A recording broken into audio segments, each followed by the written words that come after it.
All right, sorry, I got cut off there. So our bodies are incredibly, highly adaptable. They adapt to any deprivation we throw at it, and they learn to just cope. So like, as you start to feel not as good, your body just copes with that situation. So you don't eliminate waste. I talked about detoxing a little bit, that your body can't move detox and the stuff it wants to get rid of through its kidneys without enough fluid. So water deficiency is present in many conditions as a common denominator in hypertension, depression, common chronic pain, migraines, and then your histamine levels for allergies are increased due to dehydration in water, or like less water. So we may react to allergens that we might otherwise be able to ignore when we don't have enough fluids. Academic performance is immediately improved through more water.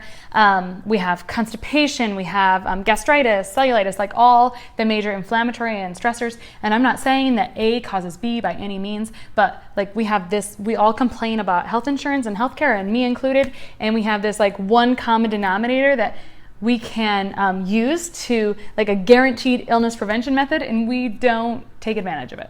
And it's free. So when we're looking at ailments, are we looking at the whole system-wide picture, or are we just looking at a little bit? Like that is why I am moving my practice into looking at the whole foundation of a person, because I'm sick of chasing ailments and little things. When you don't address the underlying situation, you just don't fix anything. You just create band-aids. And so I'm sick of band-aiding people, and I want to help them at a foundational level. So if you want more information about that, you can go to my website, www.kristabigler.com. It's ChristaBiegler.com, and we can chat more there. So when I was in college several years ago for my journalism internship, so I'm a registered dietitian as well. If this is our first time meeting, I'm a DIY dietitian, which means I love giving people the tools for healthy, happy homes. But I also had a degree in journalism, and so when I was doing my journalism internship several years ago, I was interviewing researchers for my job and writing articles. And one of the chemistry professors that I interviewed told me about a Japanese researcher that was studying water. And I recently read about this again, so I wanted to share it. It's kind of goofy, but this Japanese researcher, like the Japanese really respect water. And this researcher wrote words on the side of water bottles and would freeze them. And then he took pictures of the water with a special camera, the ice crystals. And then depending on what the word's meaning was, the ice crystals changed like to parallel that. And that is very odd and different, and like no one's been able to explain it. And he's gotten a lot of attention, not all of it positive, but I just think it's an interesting study. It's unique.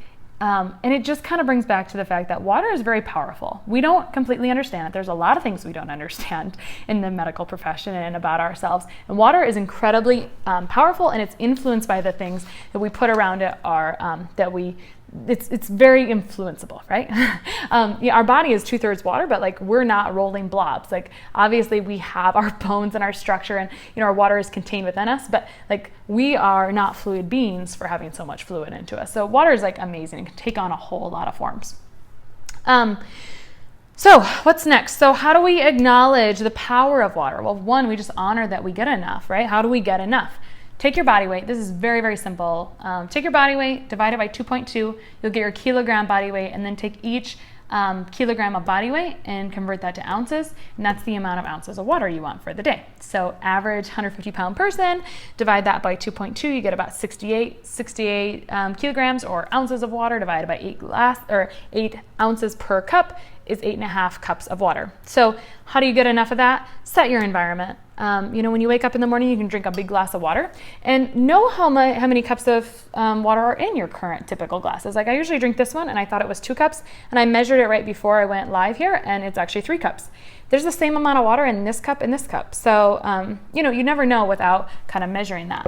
Another thing for setting your environment is if you have something like this on your desk or near you at all times, like you're gonna do much, much better. When I've got ice water that's cold in my like double stainless steel bottle, I do far, far better than when I have nothing there. So set your environment. Be intentional about it. Wake up, start with 2 or 3 glasses right away. Like you're gonna automatically feel more awake, and your whole day is gonna be better. So I hope that was helpful. This is part 2 of a 2-part video on hydration that is jam-packed full of information. And if this was helpful to you, you can go ahead and click subscribe. There'll be more. Bye-bye.